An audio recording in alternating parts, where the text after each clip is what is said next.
Hey everyone, and welcome back to Shades of Sasha. If you're new, I'm Sasha, and welcome. So in today's video, we're just gonna go over how I pretty much did my scars for my Chucky look, because I think that's one of the most requested comments, question I have been receiving. So I just wanted to make sure I was very detailed with doing this. If you don't use this for Chucky, you can just also use this just for scarring. So the first step that I always suggest taking is outline where it is that the scars need to be placed, and I always opt to go with a black liner or just a black pencil. Yeah, black pencil, not a black liner. Go with a black pencil and just trace over where it is that you know the scars need to be done. So for Chucky specifically, I know that there's one right under my bottom lip, and then there's a scar going down the center of your face with a curve.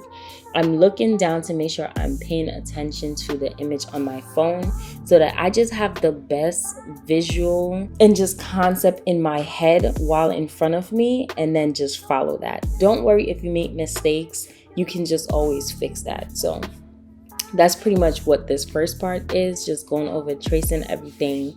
And once that's done, you're just gonna get into the next part, which is nitty gritty. Y'all see me eating?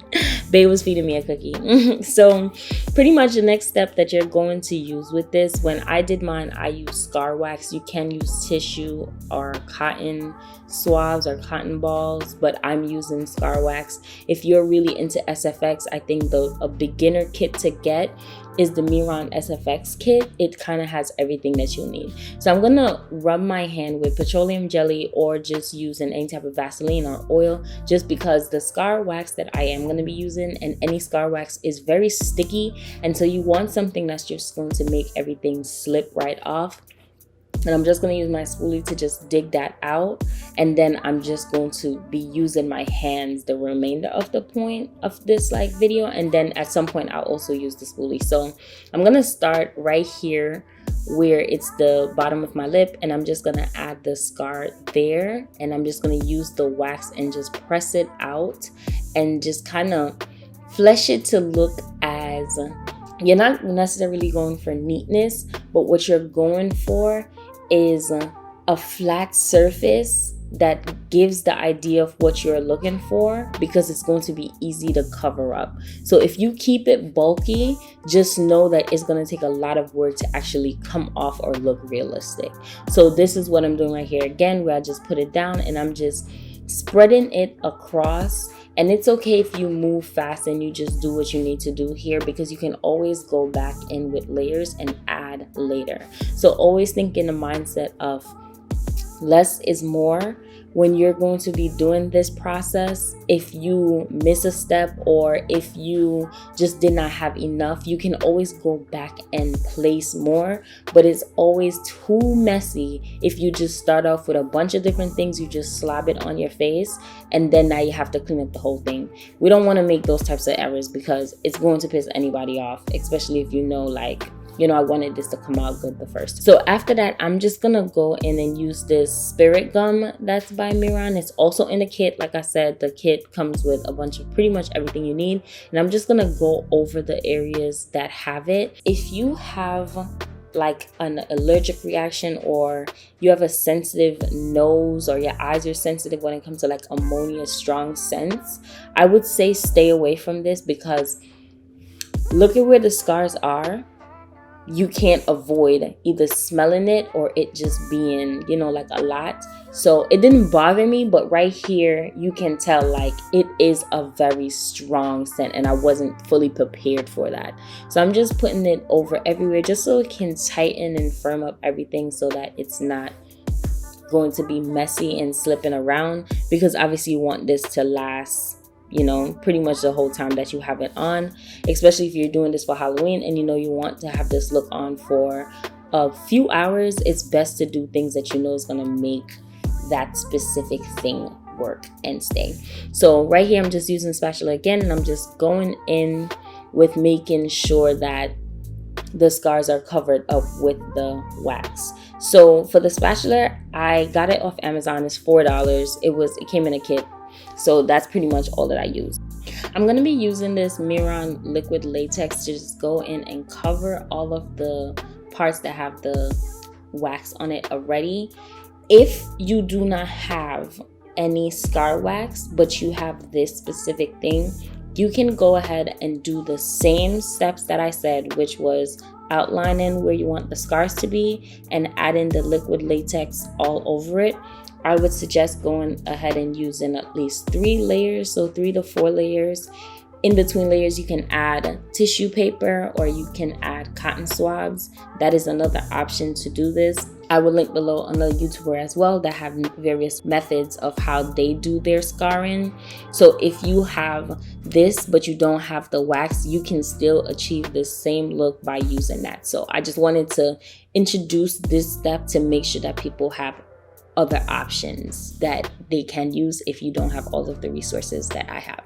So right here, you're gonna go in with a spatula. You're just gonna use something that is not sharp and it's going to help you create like a cut in between where the scars are, because the goal of this is to add the coloring and the blood in the center of this to make sure that the scar seems a little bit more realistic than just what it looks like right now. So obviously there's layers to this. What we see right now is just kind of like the mid process. You are right almost pretty much at the finish line. So all of this that you're just going to be doing is using whatever it is that is not sharp to just create that type of cut in the center of it. And this is where my spatula really comes in handy with doing this. So I'm going to be going in with the Mehren colorless or color set powder. So pretty much this is, think of it like a translucent powder. You can use any translucent powder. I just know I have this in my kit, so that's why I'm using it. And it's just going to help you set everything in place and just remove any of that oiliness or shininess that's there, especially from the liquid latex that you just placed on top. So after I do that, the next process that I am going to be using is the Bruise wheel that did come in my kit. If you don't have the Bruise wheel, another option I am going to suggest is the Mehron AQ palette. If you are into coloring, paints, SFX body art, using that palette is something that's, I would say, is an essential part in your kit, because I've had mine for about a year and it just achieves what it is that I need to do. So the purpose of the color or any paint that you will have is you're going to need 2 different colors.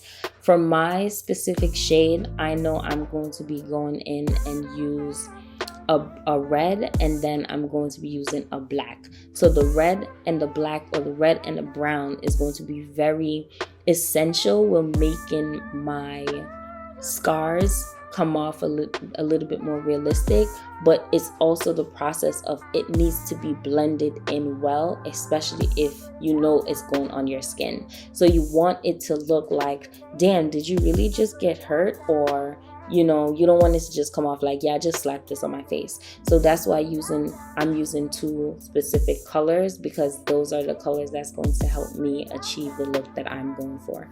So once I go over everything, you're then going to use a smaller brush and actually use that same kind of reddish orange or brownish color and go into the center of where you've cut, because this process is going over everything, right? So you're doing the big picture, but you need to also think about the details, and the details portion is obviously the center that you already used to cut in your face, right? So you're going to use a small brush, and like I said, just go over into the center of where you've outlined and traced and you've cut and said, this is exactly where the stitches are going to be, and this is how everything is going to come together. So using my Mehron AQ Paradise palette, this is where I'm going in again, and I'm just going to use the black, and that's what I'm going to do to create the stitches. So all you're doing is dipping once with that same small brush, and you're just going to create stitches probably like ½ an inch apart. Use it to your discretion. Like I use this knowing that if there's anything, I can always fill in. So if you start a little bit further away, you can always go back and add another line. And so you're just gonna go all over to create those stitches to make everything come together more seamlessly, and you're tracing it all over your face. Take your time throughout this entire process, because like I said before, it's easier and it's a lot simpler and just much better when something is small and you can just go in and add. But it is very hard to go over something that is just like a huge mistake. So take your time and just make sure that you're going over everything. The little white that you see around from the powder, you can clean that up after by just going over with some foundation or a smaller brush, and just make sure you're cleaning up everything.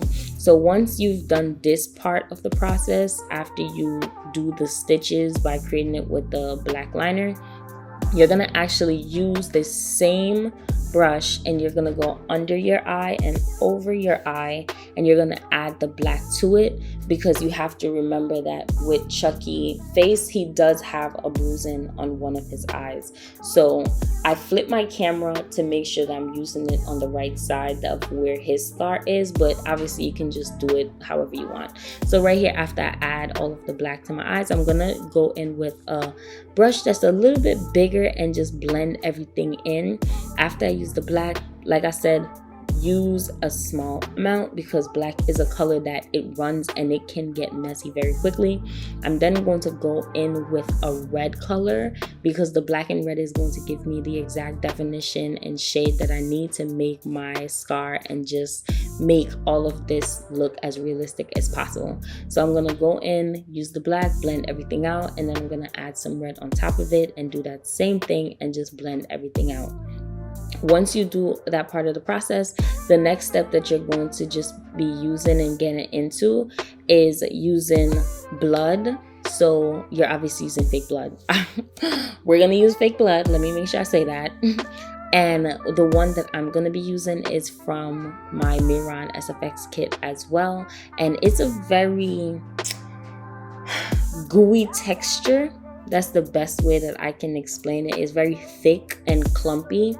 And that's going to be very beneficial, because you don't have to worry about it running and dripping all over your face. So I'm going to go in with that same small brush again, and I'm going to dip inside of the blood and just add it into the center of where we cut out, right? So the part where you use and you're like, okay, this is exactly where I want it to be, this is where you're going to add the blood. And the blood is just going to make everything come together and make it look a little bit more realistic. And as you see right here, where it just looks in the stitches and the blood and everything is just coming together seamlessly. So once you do that, you're pretty much done. But thank you guys so much for watching and supporting your girl, and I really hope this video was helpful. And if there's something you want me to go over, just let me know in the comment section. But have a blessed and wonderful day.